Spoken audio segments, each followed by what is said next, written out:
오늘 함께 보실 하나님의 말씀은 누가복음 19장 1절에서 10절 말씀입니다. 누가복음 19장 1절에서 10절 말씀입니다. 여러분하고 저하고 함께 교독하도록 하겠습니다. 제가 먼저 봉독하겠습니다. 예수께서 여리고로 들어가 지나가시더라. 삭개오라 이름하는 자가 있으니 세리장이요 또한 부자라. 그가 예수께서 어떠한 사람인가 하여 보고자 하되 키가 작고 사람이 많아 할 수 없어 앞으로 달려가서 보기 위하여 돌무화과 나무에 올라가니 이는 예수께서 그리로 지나가시게 되밀어라. 예수께서 그곳에 이르사 쳐다보시고 이르시되 삭개오야 속히 내려오라. 내가 오늘 내 집에 유하여야 하겠다 하시니 급히 내려와 즐거워하며 영접하거늘 무사람이 보고 수군거려 이르되 저가 죄인의 집에 유하러 들어갔도다 하더라. 삭개오가 서서 주께 여짜오되 주여 보시옵소서, 내 소유의 절반을 가난한 자들에게 주겠사오며 만일 누구의 것을 속여 빼앗은 일이 있으면 내 갑절이나 갚겠나이다. 예수께서 이르시되 오늘 구원이 이 집에 이르렀으니 이 사람도 아브라함의 자손임이로다.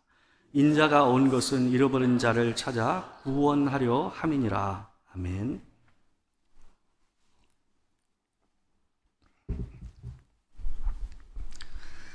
오늘은 누가복음 19장 1절에서 10절 말씀을 가지고 잃어버린 자를 위한 교회라는 제목으로 하나님의 말씀을 전하도록 하겠습니다. 예수님께서 이 땅에 오셔서 하나님의 일을 하실 때에 참 많은 사람들이 예수님을 따랐습니다. 예수님을 추앙했고 또 많은 사람들이 주의 말씀을 따라 살려고 따라다녔습니다. 근데 그에 못지않게 예수님을 적대하는 사람들이 있었습니다. 예수님께서 사람들에게 적대를 받으셨던 이유 중에 하나는 그 사람들이 보기에 도저히 이 사람들은 구원받을 만한 사람들이 아니다라고 생각되는 그 부류에 속하는 사람들에게 예수님께서 구원을 설파하시고 또한 그들에게 자신이 친구가 친히 되어주신 그 일 때문에 많은 사람들은 예수님을 거부했습니다. 적대했습니다. 예수님께서 사람들이 유대인들이 봤을 때 도저히 저들은 구원받을 수 없다라고 생각하며 거부했던 사람들에게 구원을 선포했던 대표적인 사람들이 누구냐 하면 세 가지 부류의 사람들이었습니다. 바로 세리와 창녀들과 그 다음에 사마리아인이었습니다. 당대 유대인들은 그들과 상종하지 않았습니다. 그들과 대화를 하거나 식사를 하는 것, 함께 거하는 그 자체가 죄를 짓는 일이라고 그들은 생각했기 때문에 그들을 멀리하는 것이 경건한 일이라고 유대인들은 생각을 했기 때문에 그렇습니다. 그렇기 때문에 예수님께서 그들과 더불어서 우리에게 구원을 선포하시는 그것 자체가 유대인들에게는 강한 거부감을 들게 하는, 모욕감을 들게 하는 일이었던 것입니다. 율법주의적인 유대인들이라 할지라도 그들은 하나님의 은혜를 통해서 구원받는다고 생각했습니다. 하나님의 은혜를 통해서 구원을 받지만 구원을 받는 사람들은 구원을 받는 그 영역 안에 있는 다른 부류가 따로 있다라고 생각한 것이 유대인들의 생각이었습니다. 그 구원을 받는 영역 바깥에 있는 사람들이 바로 누구냐? 바로 사마리아인과 세리와 창녀와 같은 사람들이 구원의 밖에 있는 사람들이라고 유대인들은 생각한 겁니다. 여러분, 구원을 받는 사람과 구원을 받지 못하는 사람이 따로 있다라고 생각하는 이들의 생각은 곧 결국 자기가 다른 사람보다 조금 더 구원받을 만한 사람, 의로운 사람이다라고 생각하는 이 자기의에 빠지게 하는 이 부분에 기초가 됐던 생각이 되었습니다. 예수님은 유대인들의 생각 안에 있었던 이 구원에 대한 그릇된 생각을 고쳐주시기 위해서 일부러 더욱 이 구원의 밖에 있다라고 생각했던 사람들과 함께 거하고 그들에게 구원을 선포하는 일을 더 열심을 내서 하셨습니다. 오늘 본문은 예수님께서 마지막으로 예루살렘으로 입성하시기 위해서 올라가시는 길의 여정 가운데 있었던 이 여리고라는 이 성을 지나가시면서 있었던 일을 기록하고 있습니다. 2절에서 보게 되면 한 사람을 소개하고 있습니다. 그 소개가 좀 눈에 띕니다. 2절을 한번 보겠습니다. 삭개오가 이름하는 자가 있으니 세리장이요 또한 부자라. 여러분, 삭개오라는 이 이름은요, 원래 히브리어로서 깨끗한, 무죄한이라는 의미를 가진 이름입니다. 근데 이 깨끗한, 무죄한이라는 의미를 가지고 있던 이 이름에 비해서 그 사람을 설명하는, 그 사람의 지금 현재를 표현해주는 두 가지 단어가 매우 대조적입니다. 전혀 어울리지 않는 표현을 쓰고 있는 거예요. 아마도 삭개오의 부모는 이 아이가 커가면서 하나님 앞에서 죄 없고 깨끗하고 거룩한 삶을 살기를 원하는 마음에서 이 삭개오라는 이름을 지어준 것 같아요. 근데 이 사람의 현실은 그와는 너무 거리가 떨어져 있었던 거예요. 이 사람을 설명하는 두 단어는 바로 세리장 그리고 부자였다라는 표현이었어요.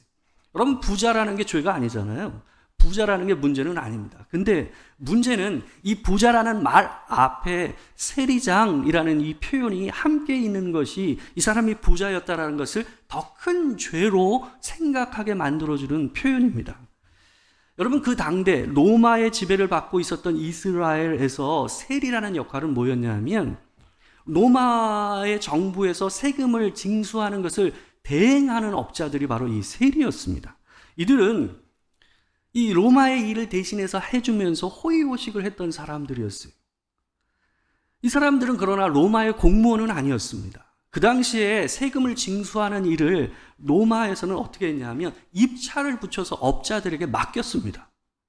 그러니까 입찰을 붙여서 높은 입찰가를 써서 낸 사람에게 어떤 한 지역의 세금 징수권을 주었던 거예요.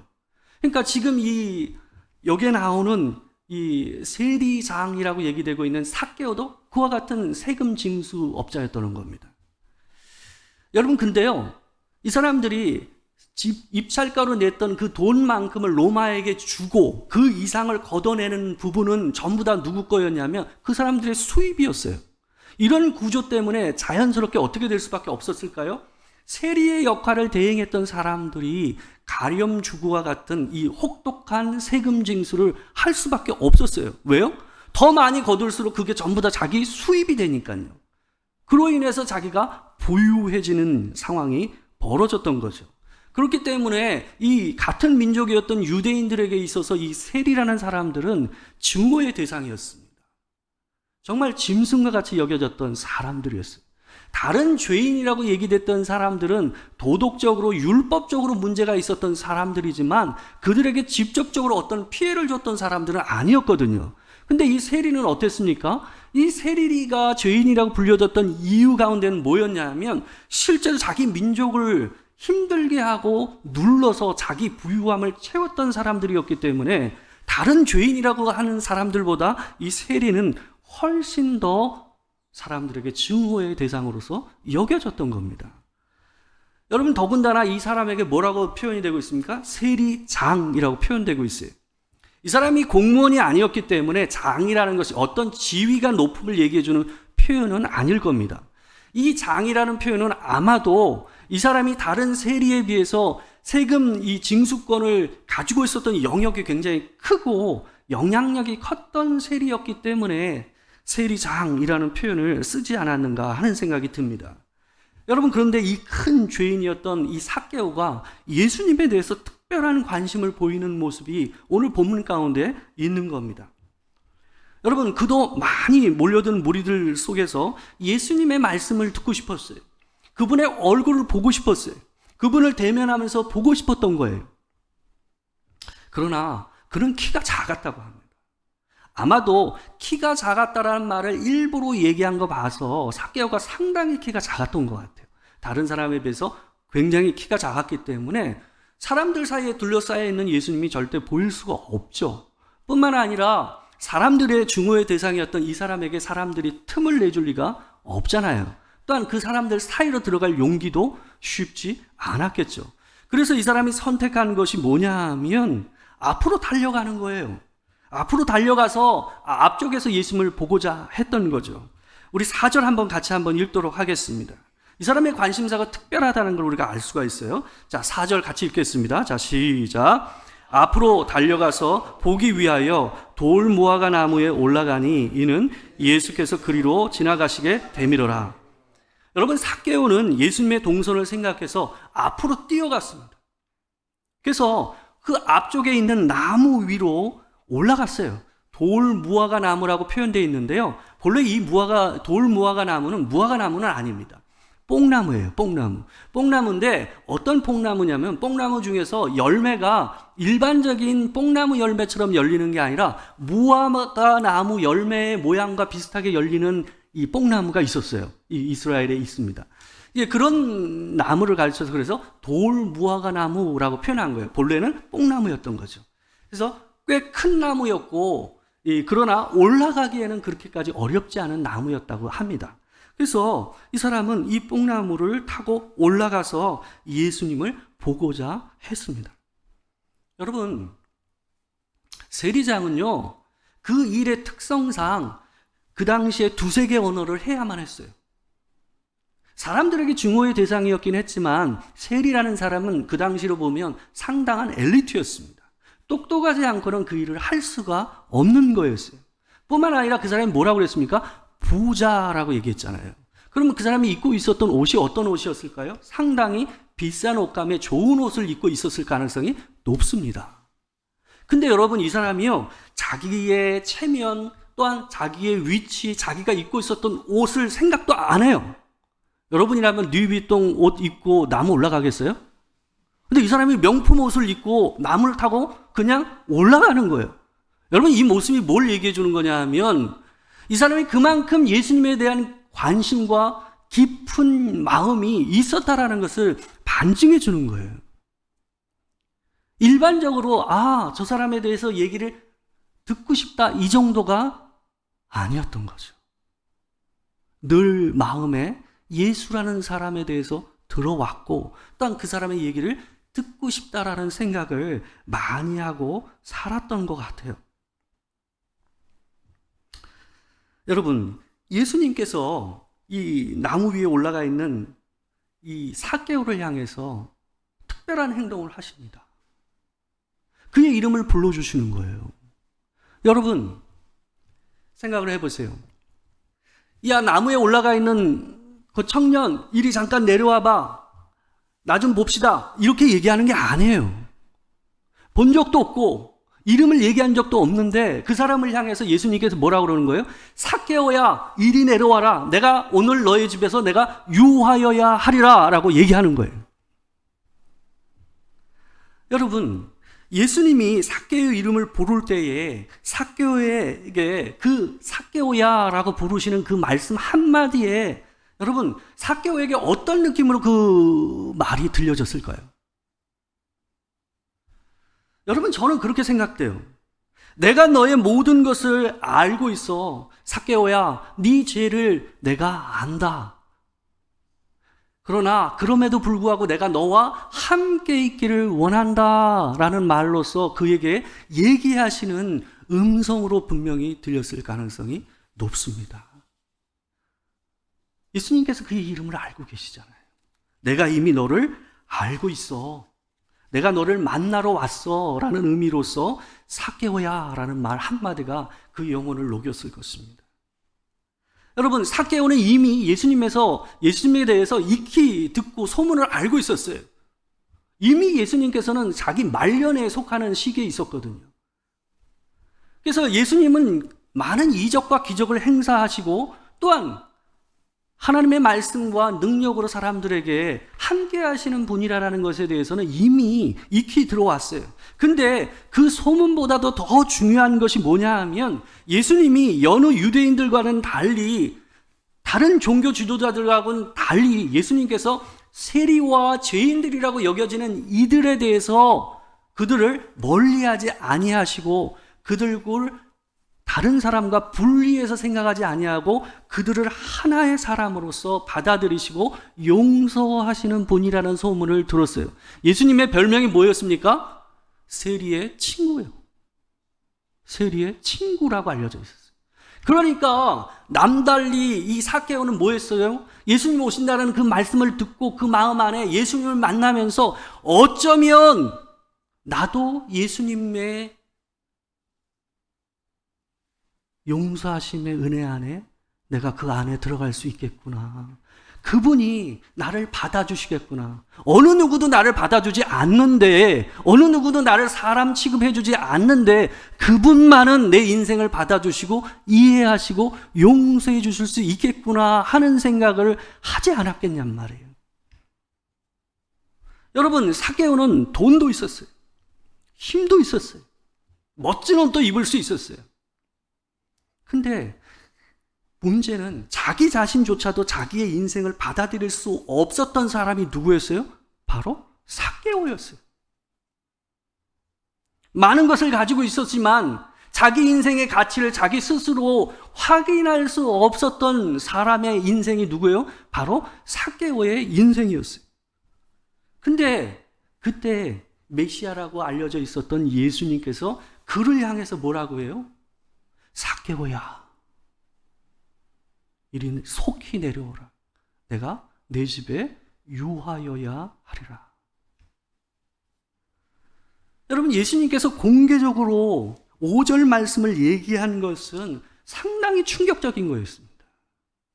여러분, 5절 같이 한번 읽어보겠습니다. 자, 시작. 예수께서 그곳에 이르사 쳐다보시고 이르시되 삭개오야, 속히 내려오라. 내가 오늘 내 집에 유하여야 하겠다 하시니.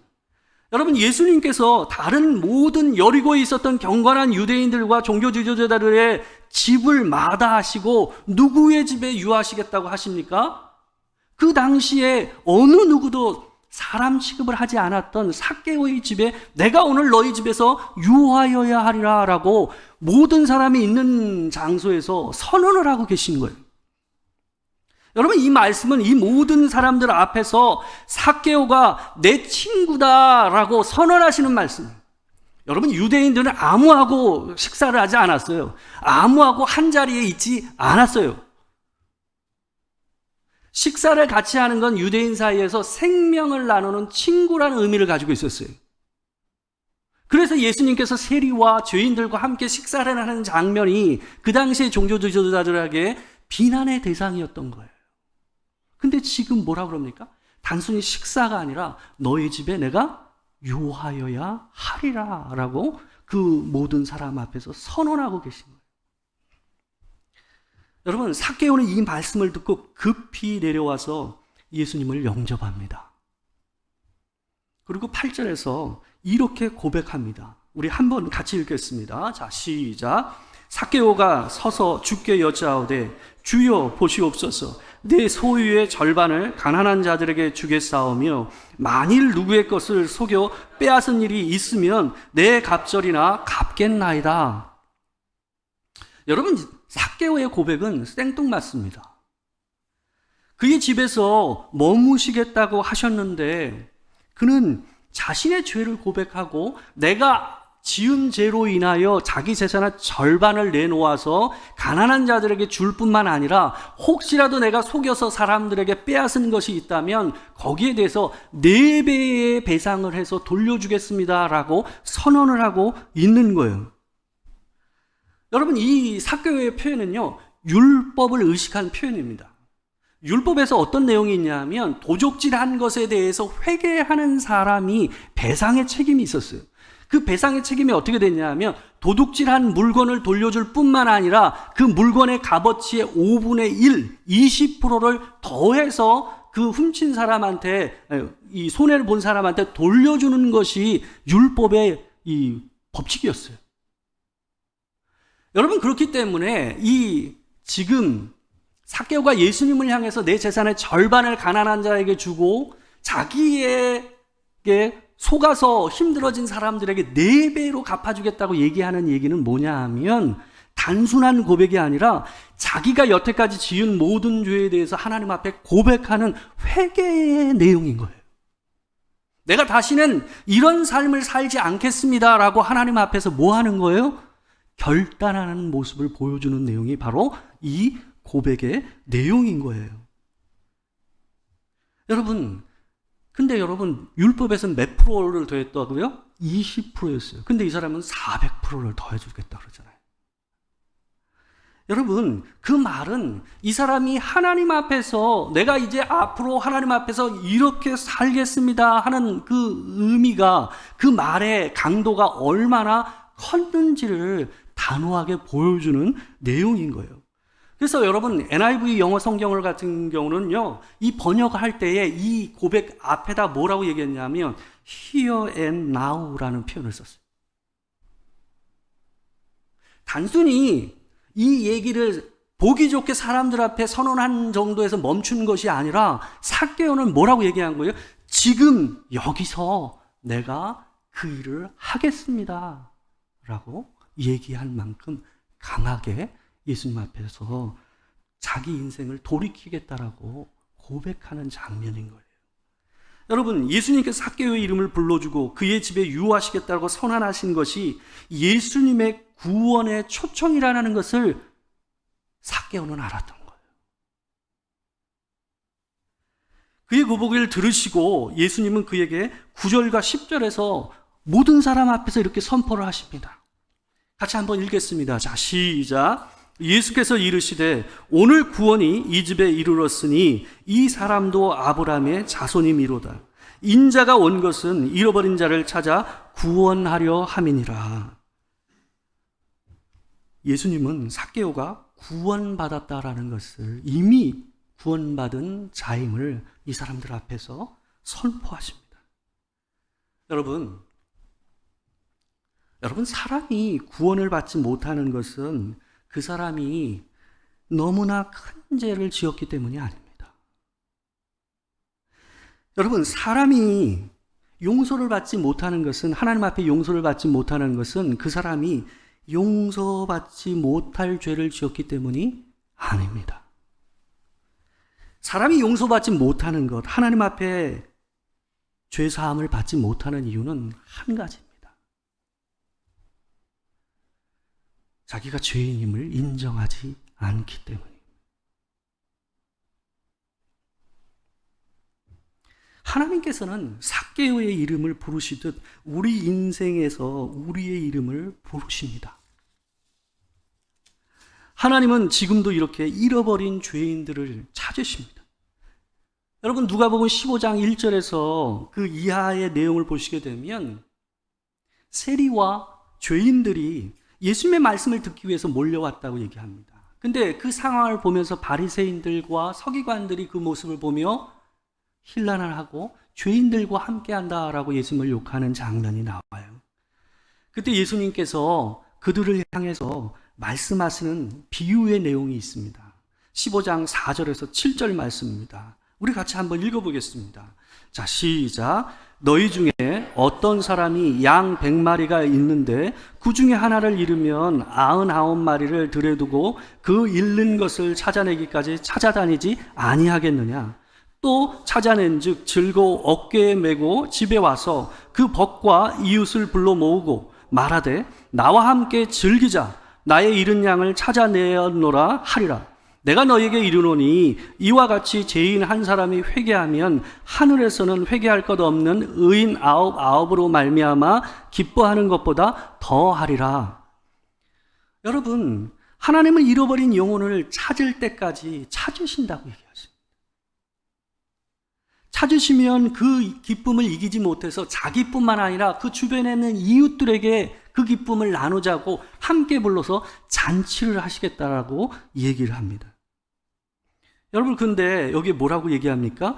회개할 것이 없는 의인 99보다 죄인 한 사람이 회개하는 것으로 더 기뻐한다라고 얘기하지 않습니까?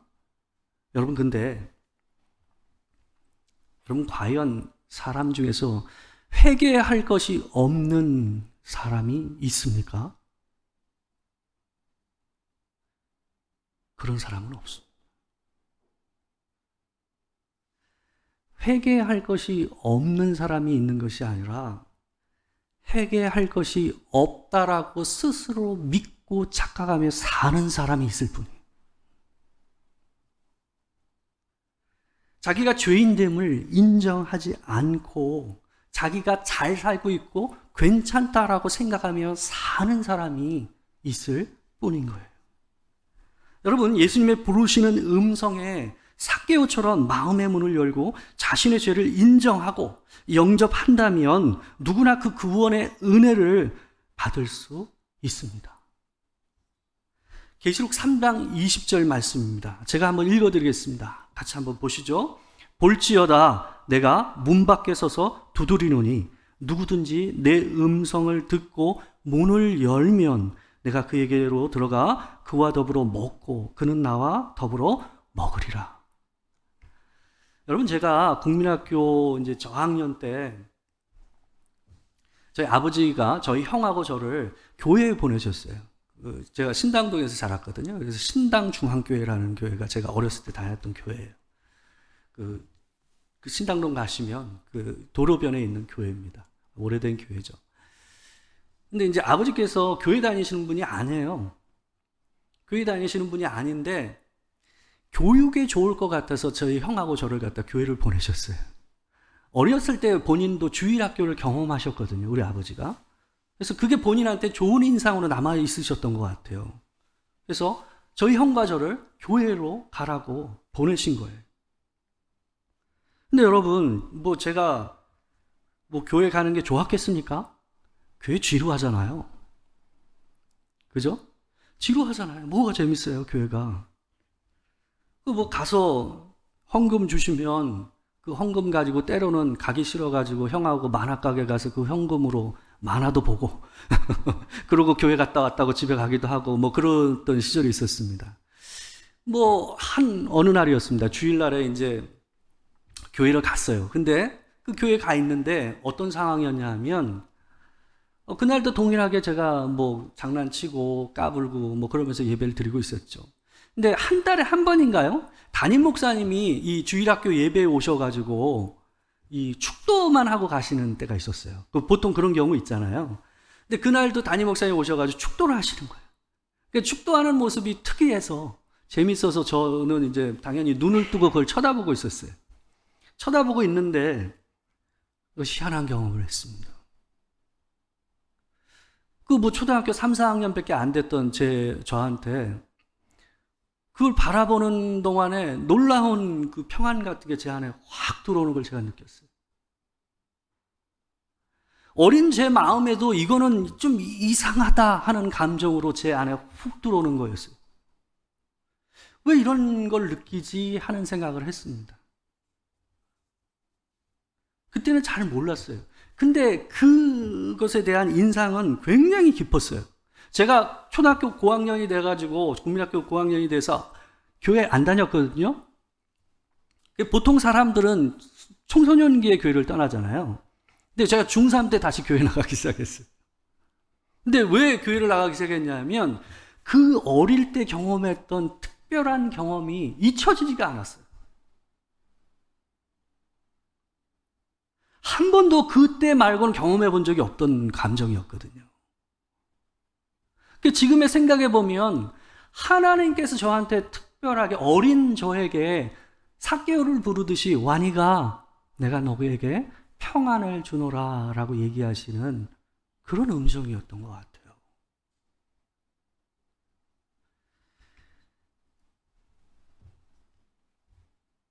여러분, 삭개오야 내가 오늘 내 집에 유하여 하리라 라고 하신 그 주님이 우리를 오늘도 부르십니다. 여러분, 그 부르심을 잊고 살고 있었다고 한다면 다시 그 부르심에 반응하십시오. 문을 두드리시면서 완이가 하고 말씀하시는 그 하나님을 향해서 마음의 문을 여시고 하나님 앞에 나오십시오. 하나님을 믿고 그분 앞에 은혜를 구하십시오. 하나님께서 당연히 여러분이 문을 열자마자 여러분에게 다시 은혜를 베푸실 줄 믿습니다.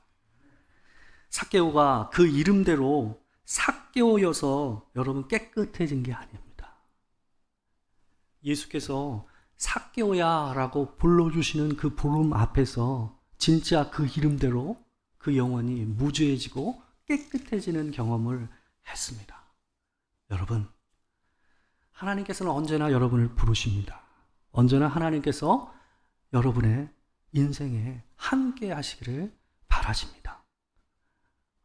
항상 하나님께서 여러분과 함께 하신다는 늘 잊지 않으시고 여러분의 이름을 부르시는 그 은혜 앞에서 항상 순종하며 나아가는 여러분과 제가 되길 주의 이름으로 축원합니다. 기도하겠습니다. 사랑하는 주님, 우리가 하나님의 부르심에 반응하지 않고 때로는 듣고도 늦게 반응하고 하나님을 멀리 하였지만 그럼에도 불구하고 하나님 여전히 우리의 이름을 부르시고 내가 너의 집에 유하여야 하리라 라고 말씀하시는 그 음성 앞에 하나님 오늘도 하나님 앞에 엎드립니다. 하나님 우리를 용서하시고 우리를 긍휼히 여겨 주시옵소서. 우리 인생이 하나님께서 함께 하시며 늘 주님이 우리를 찾으시는 인생임을, 그 복된 인생임을 기억하며 주님 앞에 마음을 열어 앞에 나아오는 우리가 되기를 소망합니다. 지금은 우리 주 예수 그리스도의 은혜와 아버지 하나님의 크신 사랑과 성령의 교통하심이 참으로 나의 이름을 부르시며 다가오시는 그 주님 앞에 내 마음을 열어 하나님을 따라 다시 걷기를 소망하는 도토리교회 모든 성도들과 주의 이 자리에 함께한 모든 성도들 가운데 지금으로부터 영원토록 함께 하시기를 축원하옵나이다. 아멘.